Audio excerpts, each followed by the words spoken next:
everybody. Take 5. My name is Timothy Mitchell. The sign says so.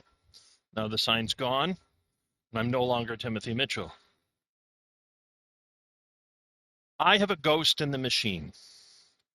Sometimes there's ghosts in the machines. I have a truck, for example, that every once in a while I'll be stopped and I go to start it, and everything is working perfectly. Starter, boom, it should turn over. It doesn't. Like there's no fuel. I get out of the truck, I go back to the little gas cap, lift it up, close it back again, truck starts perfectly.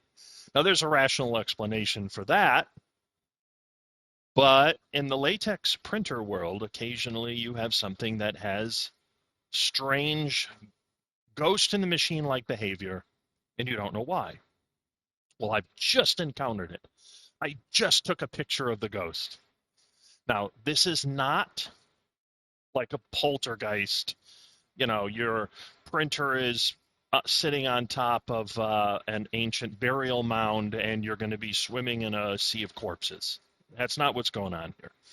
It's more like a Casper the Ghost, like a friendly ghost, a little mischievous, but nothing to be too alarmed about. These are prints, okay? What material this is doesn't matter. It's actually a PVC-free clear material, so like window film, clear window film that I'm printing on. I loaded it in as PVC, self-adhesive vinyl transparent. Perfect choice. You could do it as film as well. I go to first print the first print. Now I have rolled the material out the front. Let me show you what I mean. Back.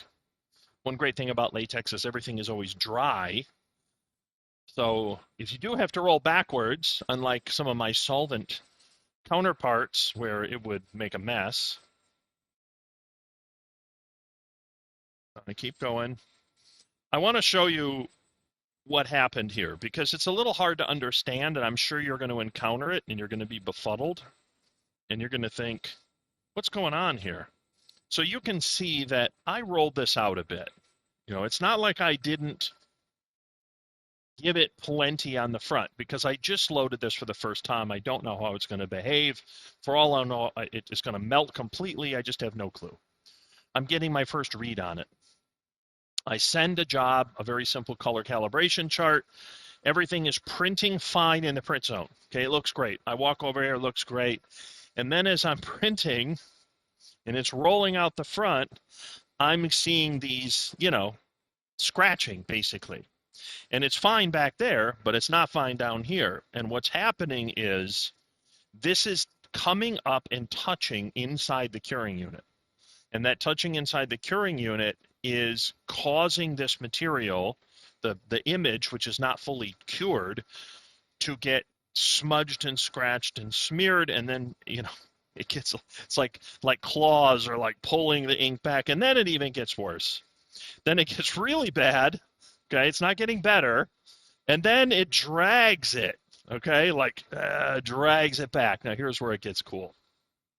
It rolls forward, finishes the job, but what got pulled back doesn't necessarily always get all the way through the curing unit.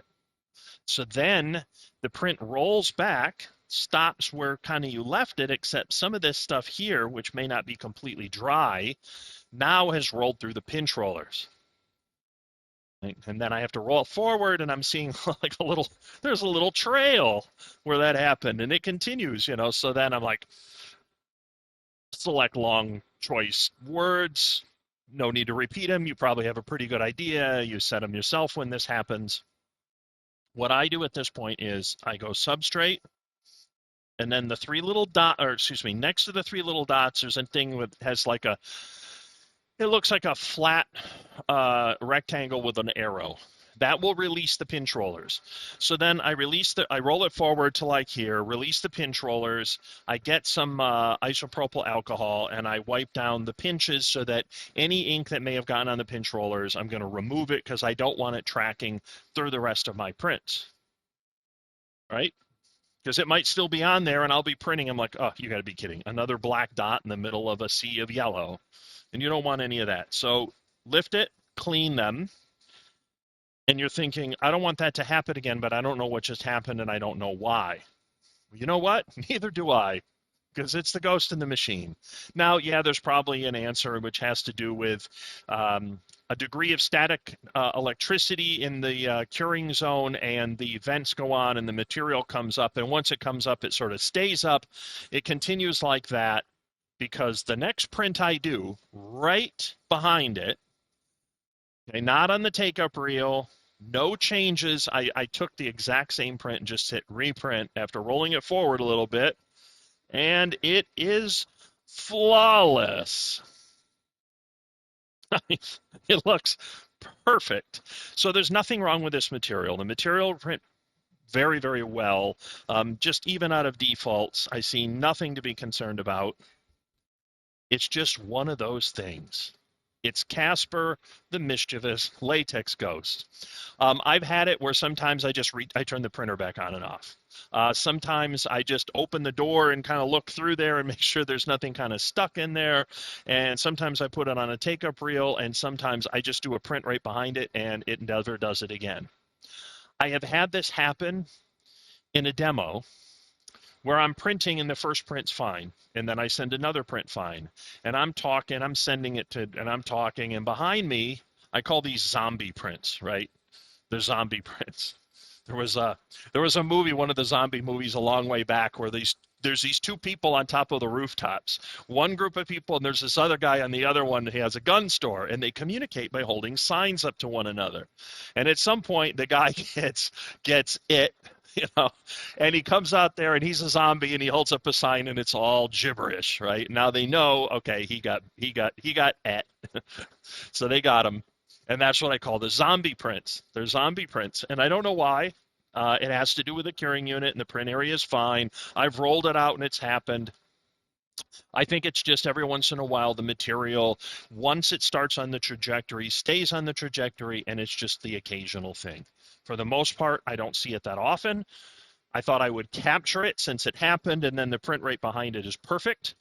This has gone on 800 series, 700 series. I thought, well, maybe it's the 800, and you've got to lift it and bring it in the rear position.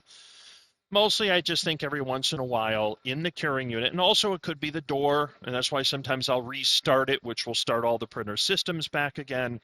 It's an oddity. It's an outlier. It happens infrequently enough, and I can't find a clear pattern yet. Now, maybe I find one. I'll make another little video if I do. But that's where we are.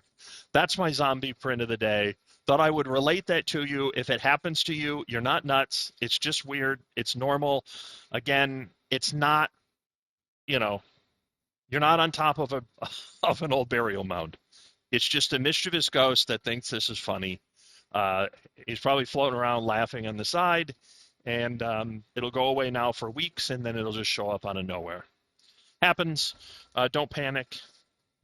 Little things. I'm sure that at some point we'll identify the exact cause, and there will be a little firmware tweak, and this will stop. But in the interim, I really don't see it that often, and it's not always that you didn't roll the material out the front, because I had plenty out the front. If it continued, sometimes I'll just restart the printer, and that just seems to make the behavior go away. It's just something kind of had to be reset, just like me having to lift the gas cap off my truck, and then everything starts and runs perfectly. Thank you very much for your time. Thank you for supporting HP Latex, and thank you for watching my zombie videos.